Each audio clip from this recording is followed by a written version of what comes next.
I want to continue my lectures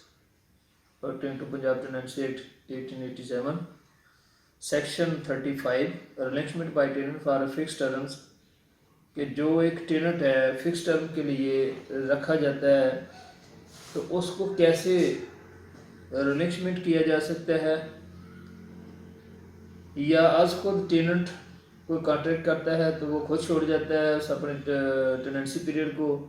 अगर वो नहीं छोड़ता तो लैंडलॉर्ड जो है ना उसको कैसे जो है वहाँ से उसके पीरियड को ख़त्म करता है, उससे जो है ना रकबा छुड़ाता है। A tenant holding for a fix term under a contract, अगर एक टेनेंट लैंडलॉर्ड के साथ कॉन्ट्रैक्ट करता है तो जब वो कॉन्ट्रैक्ट जिसके अंदर उसकी मुद्दत लिखी जाती है उस टेनेंसी की वो पूरी हो जाती है तो टेनेंट वो रकबा छोड़ देता है। और डिग्री और order of the competent authority may relinquish his tenancy, degree या आर्डर की जो बात यहाँ पे मेंशन की गई है ये उस वक्त किसी भी टेनेंट के खिलाफ ली जा सकती है जब टेनेंट वो रकबा जो एक कॉन्ट्रैक्ट के तहत उसको दिया जाता है वो छोड़ने को राज़ी नहीं होता तो फिर लैंडलॉर्ड किसी कॉम्पिटेंट कोर्ट की राह इख्तियार करता है, किसी रेवेन्यू ऑफिसर या अथॉरिटी के पास जाता है, कोई एप्लीकेशन देता है, as per law as per procedure वो काम होता है तो फिर टेनेंट को जो ना उस रकबे से रिलिंक्विशमेंट किया जाता है। 36 relinquishment by any other tenants may relinquish, ऊपर वाली जो बात उन्होंने बयान की है वो ऐसा टेनेंट है जो एक कॉन्ट्रैक्ट होता है, एक कॉन्ट्रैक्ट के अंदर उसका फिक्स टर्म जो है ना वो लिखी जाती है। इस सेक्शन में फिक्स टर्म नहीं है, जो फिक्स टर्म के अंदर नहीं आते टेनेंट्स वो अदर टेनेंट की शक्ल में है। Any other tenants may relinquish his tenancy by giving verbally और in writing to his landlord, वो टेनेंट जो रकबा छोड़ना चाहता है अपनी टेनेंसी को ख़त्म करना चाहता है तो लैंडलॉर्ड को वर्बली ज़बानी तौर पे भी कह सकता है कि फ़लाँ टाइम जो पहले उसका जो है ना वो नोटिस देना ये मकसद है, चाहे वो वर्बली हो चाहे राइटिंग हो। अपने लैंडलॉर्ड अपने मालिक को कह सकता है, ज़मीन के राजी का जो मालिक होता है कि फ़लाँ माँ को मैंने आपका रकबा जो ना वो छोड़ देना है। और टू हिज लैंडलॉर्ड्स एजेंट, अगर वो लैंडलॉर्ड मौके पे मौजूद नहीं है उसका आगे कोई एजेंट है तो एजेंट को जो है ना वो इंफॉर्मेशन देना ये ज़रूरी है टेनेंट का कि उसको इंफॉर्मेशन दे कि मैंने रकबा छोड़ देना है, ताकि वो भी आगे बंदोबस्त करे कि किसी नए टेनेंट को उसने रखना है या खुद उसको इरीगेट या कल्टीवेट करना है रकबे को। On or before the 15th day of January in any years, अब जो नोटिफिकेशन अब जो इंफॉर्मेशन देनी होती है टेनेंट्स ने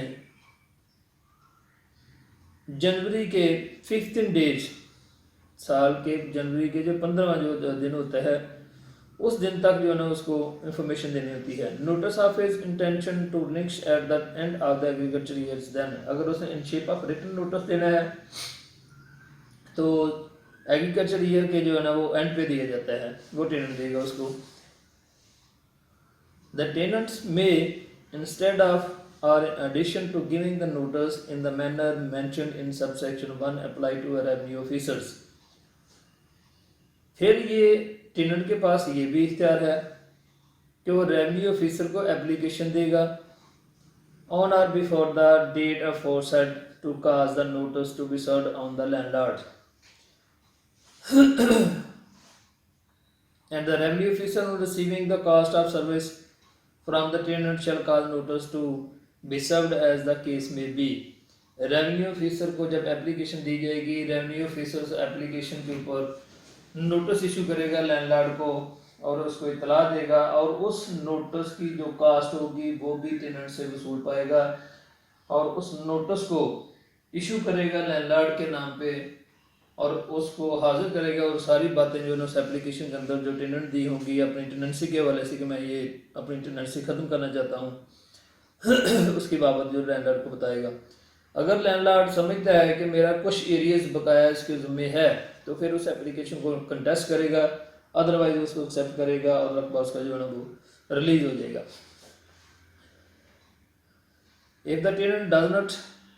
give in the manners prescribed in the section, he shall be liable to pay the rent of his tenancy for any part of the ensuing agricultural years during which the tenancy is not let by the landlords to some other person or is not cultivated by the landlords himself. ये एक responsibility है, एक जिम्मेदारी है इस tenants की कि अगर वो रकबा छोड़ता है तो नोटिस ज़रूर उस अपने लैंडलॉर्ड को दे। अगर वो नहीं देता और बगैर नोटिस के, बगैर इतला के रकबे को छोड़ जाता है और वो रकबा लैंडलॉर्ड किसी दूसरे टेनेंट को देता है और उसमें से कुछ पीरियड उसका ज़ाया हो जाता है, तो उस पीरियड का रेंट जो है ना वो टेनेंट से वसूल करने का लैंडलॉर्ड हकदार है। Relinquishment of part only of tenancy, a tenant cannot without the consent of his landlord relinquish a part only of his tenancy. Tenant के जो टेनेंसी का पीरियड है उस टेनेंसी के अंदर कुछ रकबा है, 10 एकड़ है, 5 एकड़ है, उसमें से एक सम रकबा, सम पार्ट ऑफ लैंड को नहीं छोड़ा जा सकता। उसको इरिगेट करना, कल्टीवेट करना टेनेंट्स की रिस्पॉन्सिबिलिटी है। अगर वो छोड़ता है तो उसमें लैंडलॉर्ड की जिम्मेदारी कॉन्सेंट होना ज़रूरी है। अगर वो इरिगेट नहीं करेगा तो जाहिर बात है कि उसकी जरखेज़ी कम होती जाएगी। इसलिए ये ज़रूरी है कि टेनेंट जो है ना अगर किसी पार्ट ऑफ लैंड को अपने टेनेंसी पीरियड में छोड़ता है, उस रकबे को छोड़ने के हवाले से उसकी जिम्मेदारी बनती है कि वो लैंडलॉर्ड को नोटिस दे, उसकी कॉन्सेंट ले। अगर कॉन्सेंट नहीं लेता तो उसका जो लॉस है वो टेनेंट पे करेगा लैंडलॉर्ड को। Abandonment of the tenancy by occupancy tenant. If a tenant having right of occupancy fails for more than 1 year without sufficient cause to cultivate his tenancy, अगर एक टेनेंट जो ऑक्यूपेंसी का right रखता है रकबे को कम से कम बगैर किसी रीज़न के 1 साल तक कल्टीवेट नहीं करता, या बाय हिमसेल्फ और थ्रू सम अदर पर्सन, या खुद उसको कल्टीवेट नहीं करता या किसी दूसरे शख्स से उसको कल्टीवेट नहीं कराता, and to arrange for the payment of the rent thereof as it falls due, the right of occupancy shall be extinguished from the end of that year। या फिर उसका रेंट जो है ना वो भी पेमेंट नहीं करता उस साल के एंड पे उसका जो राइट ऑक्यूपेंसी का है, जिसकी बेस पे उसने पोजेशन रखा हुआ है उस रकबे पे, उसको मालिक जो है राजी का ख़त्म कर सकता है। सेक्शन 39 है, ये बहुत अहम सवाल है कि what are the liability of the tenants and what are the liability of the landlords and how can be ejected a tenant by the landlord. एक मज़ारे को मालिक राजी कैसे उसमें से जो है वो बेदखल कर सकता है, मज़ारे की क्या जिम्मेदारियाँ हैं और मालिक की जो मज़ारियत के हवाले से क्या जिम्मेदारियाँ हैं। तो सेक्शन 39 है जिसमें ये बयान की गई हैं कुछ ऐसी ग्राउंड्स हैं। Grounds of ejectment of occupancy tenants. A tenants having a right of occupancy shall be liable to be ejected from his tenancy on any of the following grounds, namely, ये 3-4 ग्राउंड्स हैं, इनमें से एक ground जो है ना वो भी ली जा सकती है। वो अगर पूरी कर देता है लैंडलॉर्ड तो फिर भी राइट ऑफ ऑक्यूपेंसी जो टेनेंट रखता है उसको एजेक्ट किया जा सकता है, उस राजी से बेदखल किया जा सकता है। तो कौन कौन सी ये ग्राउंड है, ये रीज़न है that he has used the land comprised in the tenancy in manner which renders it unfit for the purpose for which he had it। वो राजी जो उसको टेनेंसी के हवाले से दी गई है उसको उस तरीके के साथ यूज नहीं करता, उस तरीके के साथ उसको प्लो नहीं करता जो उस अराजी के फ़ायदे के लिए हो, बल्कि उसको उसकी जरखेज़ी को कम करती हो, उसको प्लोइंग के हवाले से, इरीगेटर के हवाले से उस अराजी को अनफिट किए जा रहे हैं, उसके वो मैनर्स, वो तरीक़ेकार जिसके हवाले से उसको कल्टीवेट करता है। तो मालिक अराजी जो देखता है कि ज़मीन दिन ब दिन जो है ना उसकी जो है ना जरखेज़ नहीं बल्कि कमज़ोर होती हुई जा रही है और अनफिट है, तो इस ग्राउंड की बिना पर भी मालिक अराजी एक टेनेंट को वहाँ अराजी से अपनी से बेदखल कर सकता है। ये पहली एक ग्राउंड है। दूसरी ग्राउंड ये है कि where rent is payable in kind, कि जहाँ ये इनके दरमियान ये तयशुदा होता है मालिक अराजी और मज़ारे के, कि जो रेंट दिया जाएगा उस टेनेंसी वाली अराजी के ऊपर जो फसल बोई जाएगी उसका जो रेंट होगा वो इन शेप ऑफ काइंड होगा। That he has without sufficient cause failed to cultivate the land, ये तो एडमिटेड फैक्ट है कि अगर वो अराजी कल्टीवेट ही नहीं होगी, उसके ऊपर फसल जो क्रॉप्स है वो नहीं उगेगी, नहीं राइप होगी, तो काइंड किस शक्ल में वो पे करेगा। अगर वो मजारा tenants without any sufficient reason और cause fails to cultivate the land, बगैर किसी रीजन के उस अराजी को कल्टीवेट ही नहीं करता इन द मैनर्स और to the extent customary in the locality, या तो वो उनके जो उनके दरमियान तयशुदा है कि इस तरीके से इसको कल्टीवेट करेगा, अगर वो उन मैनर के मद्देनजर रखते हुए उस अराजी को कल्टीवेट नहीं करता तो कम अज कम कस्टमरी लॉ, कस्टमरी जो राइट्स हैं वहाँ उस एरिया के जो लोग जिस तरीके से उसको कल्टीवेट करते हैं रकबे को, उस तरीके से ही कर ले। अगर उस तरीके से भी नहीं करता उसमें भी फेल हो जाता है, तो देन लैंडलॉर्ड के पास भी इख्तियार है कि इसको उस रकबे से जो बेदखल करे। थर्ड ग्राउंड जो है वो ये है कि that decree for an arrears of rent in respect of the tenancy has passed engagement and remains unsatisfied, कि रेंट जो ड्यू बनता है उसकी पेमेंट फुली तौर पर मुकम्मल नहीं हुई, अभी कुछ बकाया जात रेंट की शक्ल में वाजिबुद्दा है, वाजिबुल है इसके मजारे के, कि वो मालिक को रेंट जो है ना वो मुकम्मल तौर पर पे नहीं कर रहा, तो इस हवाले से उसके बकाया जात की सूरत में मालिक जो है ना वो कोर्ट में चला जाता है, किसी रेवेन्यू कोर्ट में, वहाँ पे जाकर उसके खिलाफ सूट फाइल करता है, वहाँ से डिग्री पास करवा लेता है उसके बकाया के, वो रेंट के बकाया के हवाले से, फिर भी वो उसको सेटिस्फाई नहीं करता और टिल जो है ना वो रहती है उसके ज़ुम्मे जो है ना वो रकम रहती है, तो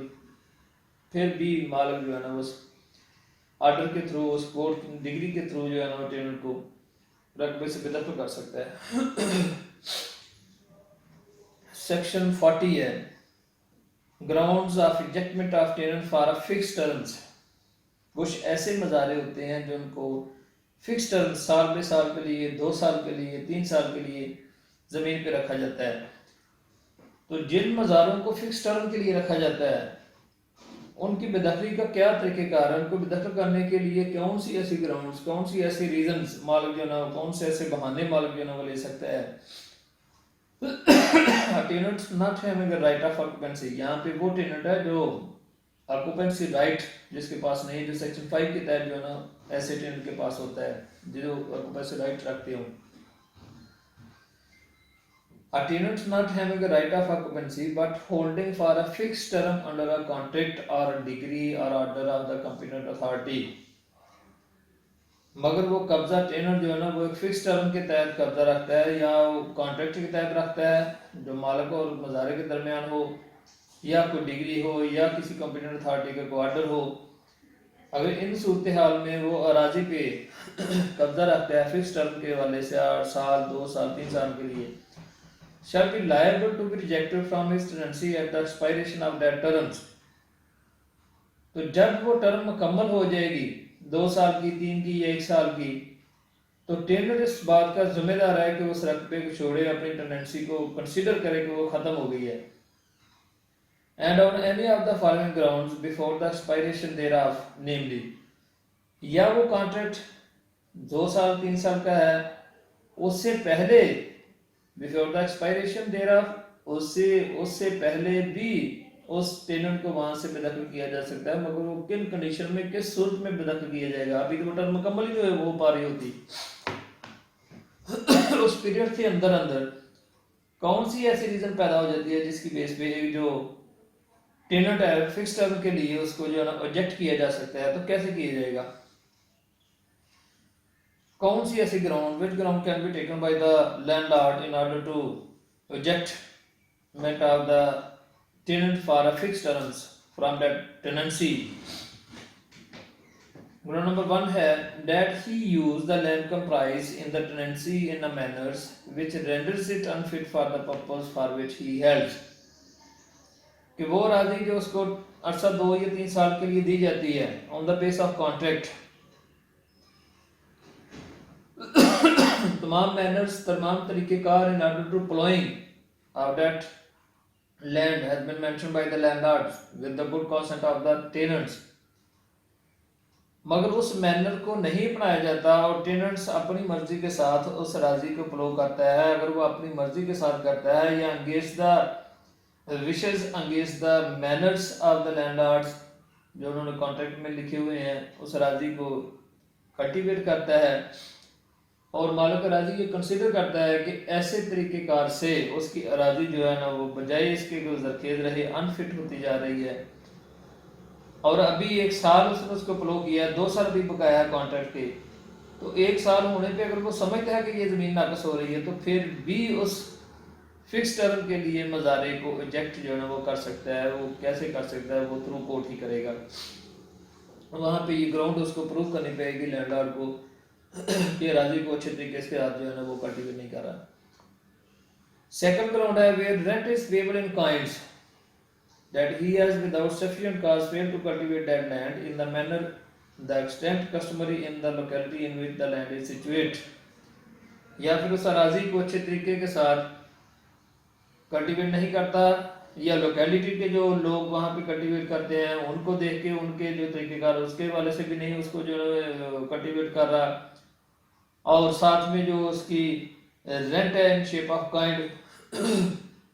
वो भी पे नहीं कर रहा, अभी तक उसके ज़िम्मे बकाया जात की शक्ल में चला आ रहा है रेंट, तो फिर भी उसको जो है बेदखल किया जा सकता है मज़ारे को। Number 3, on any grounds which would justify ejectment under the contract decree और ऑर्डर, या फिर कोई ऐसी उसकी कमी कोताही है उसको ग्राउंड बनाया जा सकता है और उसको प्रूव किया जा सकता है। अगर उस किसी तीसरी ग्राउंड को प्रूव जब कोर्ट में करेंगे तो कोर्ट एक ऑर्डर या डिग्री कर देती है, तो फिर भी इसको रिजेक्ट किया जाएगा उस राजी से। Rejectment of tenants from year to years, कुछ ऐसे मज़ारे होते हैं जो साल पे साल के लिए रखे जाते हैं। और tenants who has not a right of occupancy, ऐसा मज़ारा जिसके पास राइट ऑफ ऑक्यूपेंसी ना हो, and does not hold for a fix terms, ना ही वो उसको जो राजी दी गई है उसका कोई टर्म उसकी जो है ना वो फिक्स की गई हो अंडर ए कॉन्ट्रैक्ट और अ डिग्री और ऑर्डर, ना किसी कॉन्ट्रैक्ट में उसकी जो टर्म फिक्स की गई कितने अरसे के लिए आप जो है ना वो कल्टिवेट करेंगे, इतने अरसे के लिए आपके पास जो है ना वो राजी बतौर टेनेंसी शक्ल में रहेगी, आप तुम जो इसके ऊपर टेनेंट हो गए, ना कोई ऐसी डिग्री है जिसमें वो पीरियड फिक्स किया गया हो, ना किसी कॉम्पिटेंट अथॉरिटी ने कोई ऐसा ऑर्डर किया हो। तो ऐसे मज़ारे को may be ejected eight the end of any agriculture years,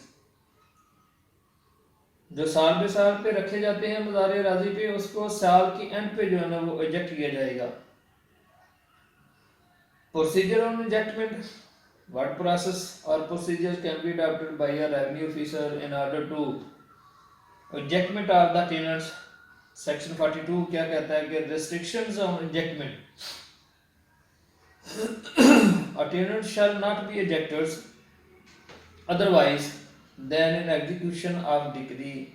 for ejectment except in the following cases। यहाँ पे एक पाबंदी है, 42 कहता है कि टेनेंट को इजेक्ट नहीं किया जा सकता मासवाए किसी डिग्री के, अगर उसके खिलाफ डिग्री हो गई हो और एग्जीक्यूशन किसी ने फाइल की हो तो फिर उसको वहां से रिजेक्ट किया जाएगा, या फिर accept in the following cases, या नीचे जो ग्राउंड्स टर्म्स बताई गई हैं इन टर्म्स के अंदर रह के इसको रिजेक्ट किया जाएगा। When a decree for an arrears of rent in respect of his tenancy has been passed against him and remains unsatisfied, या टेनेंट्स ने अभी तक रेंट पे नहीं किया, अभी तक उसके बकायाजात जो है ना वो रहते हैं, और उन बकायाजात की वसूली के हवाले से लैंडलॉर्ड जो उसके खिलाफ को ऑर्डर पास करवाता है, कोई डिग्री पास करवाता है, तो उस डिग्री की एग्जीक्यूशन फाइल करता है ताकि उसके रेंट की वसूली जो उसका बकाया जाता है उसकी वसूली हो सके। उस वसूली के हवाले से जो ना अभी तक वो सेटिस्फाई नहीं करता कोर्ट को, then tenant can be ejected by the landlord as per the order of the revenue courts, competent courts or competent authority. Second ground is that when the tenant has not a right of occupancy and does not hold for a fixed terms under a contract or degree or order of the competent authority. जब एक tenants right of occupancy नहीं रखता, ना ही वो possession रखता है किसी fix term के हवाले से, ना उसके पास कोई कॉन्ट्रैक्ट है, ना किसी कोई डिग्री ऐसी है, ना कंप्यूटर कोर्ट की जान से कोई ऐसी अथॉरिटी आई है, तो उसको ना निकाला जाए। 43 है application to revenue officer for adjustments. Direct landlord जो है ना वो किसी को एजेक्ट नहीं कर सकता। अगर वो एजेक्ट उसको करेगा तो ये बाय फोर्स करेगा और ये ज़बरदस्ती उसके खिलाफ फाइल की जाएगी। ये application to revenue officer for adjustment, it is the first work of the landlords when he wants to eject to any tenants to file the application before the revenue officer for the purpose of ejectment of any tenants. In any such case as is mentioned in the class A or class B of the last foregoing section, the landlord may apply to revenue officers for the ejectment of the tenants in the case mentioned in former class or for the service on the tenants of a notice of ejectment in the case mentioned in the latter clause. 43 section का मकसद सिर्फ यही और ये यही ज़ाहिर करता है कि अगर लैंडलॉर्ड चाहता है कि मैं अपने टेनेंट्स को अपने रकबे से बेदखल करूं, उसकी टेनेंसी को ख़त्म करूं, तो ज़बरदस्ती उसको ख़त्म नहीं करेगा, ना बेदखल कर सकता है। Law says it is the duty of the landlords firstly he filed the application against the tenants for the ejectment of the tenants. Application must be filed by the landlord before the revenue officers. Revenue courts के पास ये इख्तियार है, ना कि civil court के पास इख्तियार है कि सिविल कोर्ट में ये एप्लीकेशन दी जाए। अगर एप्लीकेशन दी जाएगी तो सिर्फ रेवेन्यू ऑफिसर के पास दी जाएगी।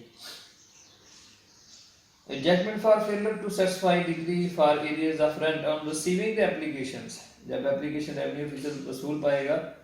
तो what should be done by the revenue officer after receiving the application from the side of the landlords? On receiving the application in any such case as in mentioned in clause A of section 42, the revenue officer shall after such inquiry with respect to existence of the areas as he deem necessary, जब application वसूल करेगा revenue officer और उस पर inquiry करेगा कि क्या जो एरियाज ये इसमें लिखे गए हैं कि मेरे ये अभी बकाया है, उस रेंट मेरा अभी बकाया उसके ज़िम्मे है, कि क्या वाकई रहता है या नहीं रहता। अगर रेवेन्यू कोर्ट ये कंसिडर करती है, समझती है कि वाकयाता नहीं इस एप्लीकेशन के अंदर कुछ जान है और इसमें जो फैक्ट्स मेंशन किए गए हैं उस हवाले से कि रेंट मेरा अभी बकाया रहता है, तो फिर उसको एडमिट करने के बाद का notice to be served on the tenants. The notice must be issued by the revenue officer to the tenants in order to tell him to the tenants that so and so application has been filed by the landlord against you. Call notice में origin लिखी जाएगी to be served on the tenants stating the date of the degree and the amount due thereunder, और उसमें वो रकम notice के अंदर लिखी जाएगी, डेट भी लिखी जाएगी, कितनी अमाउंट अभी आपके पास जो है ना वो आपके ज़िम्मे अभी रहती है जो आपने पे करनी है। And informing him that if he does not pay the amount to the revenue officer within 15 days from receipt of the notice he will be ejected from the land. ये आखिरी 2-3 लाइन जो लिखी गई हैं वो revenue officer के इख्तियार हैं। जस्ट ये एक वार्निंग है, और वार्निंग जो है ना ये एक ऑर्डर की शक्ल में है कि उसमें टाइम पीरियड लिखा जाएगा, नोटिस भी दिया जाएगा, उसके अंदर रकम भी लिखी जाएगी, टाइम पीरियड भी लिखा जाएगा, और लिखा ये भी जाएगा कि अगर टेनेंट्स को आप इतने दिनों के अंदर अंदर आके वो रकम पे नहीं करते तो आपके खिलाफ कार्रवाई करते हुए आपको सराजी से बेदखल किया जाएगा। If the amount is not so paid, अगर वो रकम पे नहीं करता tenants, revenue officer shall subject to the provision of this act, revenue officer इस पंजाब टेनेंसी एक्ट की प्रोविजंस और कानून के तहत with respect to payment of the compensations order the ejectment of the tenants unless good cause is shown to the contrary। अगर वो रकम payment नहीं उसकी करता, उस रेंट को पे नहीं करता, रेवेन्यू ऑफिसर उसके खिलाफ ऑर्डर पास कर सकता है टेनेंट के और उसकी एडजस्टमेंट को कंप्लीट कर सकता है। अगर टेनेंट हाजिर हो जाता है और कोई गुड काज, कोई गुड रीजंस शो कर देता है, तो फॉर द सम टाइम्स इस एप्लीकेशन के ऊपर इंक्वायरी हो जाएगी। अगर वो बताता है कि मैंने इसकी जो है पेमेंट ऑलरेडी कर दी हुई है,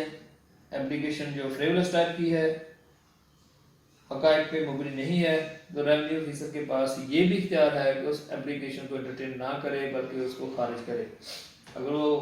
समझता है कि वाकई इसके पास कोई बकाया जात है, तो अगर वो बकाया के लिए टाइम ले लेता है, गुड रीज़न बता देता है, तो वो टाइम भी उसको दिया जा सकता है। फिर भी अगर वो पेमेंट नहीं करता टेनेंट, फिर उसकी जजमेंट हो सकती है। Service of notice where an order of ejectment has been passed against an exceptionally poor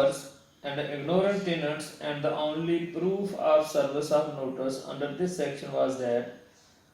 by registered post on application by tenants for restitution of the proceedings, it was held that under the circumstances the case should be restored। Where an order of ejectment has been passed against an exceptionally poor, जहाँ पे adjustment का एक order tenant के खिलाफ पास हो जाता है, and ignorant tenant and the only proof of service, मगर वो जो सर्विस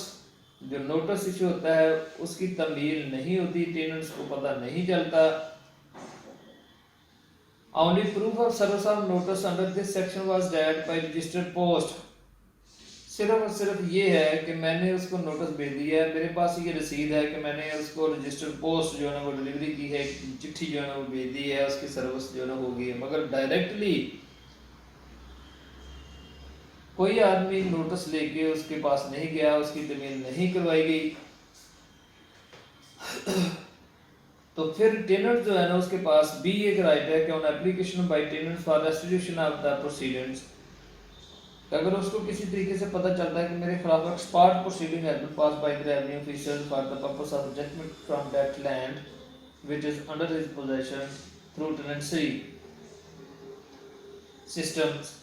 तो फिर उस वो एप्लीकेशन भी फाइल कर सकता है टेनेंट्स के उस प्रोसीडिंग को बहाल किया जाए, जो प्रोसीडिंग उसके खिलाफ हो गई है उसको मंसूख करते हुए उस एप्लीकेशन पे जो लैंडलॉर्ड ने दी है। It was held that under the circumstance the case should be restored, और उसमें सफिशिएंट रीजन जो है ना वो बयान करेगा टेनेंट, और उस एप्लीकेशन की प्रोसीडिंग जो है दोबारा बहाल की जाएगी, इसको मौका दिया जाएगा और इसको सुना भी जाएगा टेनेंट्स को। 45 सेक्शन जो है adjustment of tenant from year to years by notice on receiving the applications of the landlord in any such case as in mentioned in clause B of section 42, the revenue officer shall, if the application is in order are not open to objections on the face of it, cause a notice of ejectment to be served on the tenants। First जो काम होगा after receiving the applications by the revenue officers from the landlords, a notice under subsection 1 shall not be served after the 15th day of November in agricultural years। The notice shall specify the name of the landlords on whose application it is issued and describe the land to which it relates, and shall inform the tenants that he must vacate land before the first day of May next following, and that if he intend to contest his liability to eject, he must institute a suit for that purpose in a revenue court within 2 months from the service of the notice। साथ में revenue officer ये direction भी उस notice में देगा कि अगर tenant उसको जो फेस करना चाहता है, ये सूट फाइल करना चाहता है, तो after receiving the notice with in 2 months a suit can be filed by the tenants before the revenue officers। If within 2 months from the date of the service of the notice, the tenant does not institute a suit to contest his liability to be ejected, a revenue officers on the application of the landlord shall subject to the provisions of this act with respect to the payment of the compensation order the ejectment of the tenants. Revenue officer tenants को 2 माह का time देता है कि within 2 month you have right to file the suit in order to proving the responsibility of the tenants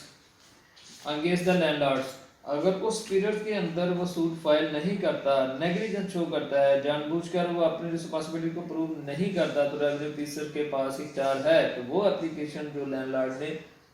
tenant को eject करने के बेदखल करने के वाले से दी हुई है, तो revenue officer as per law उस पर जो है वर्क कर सकता है और उसको इजेक्ट भी कर सकता है।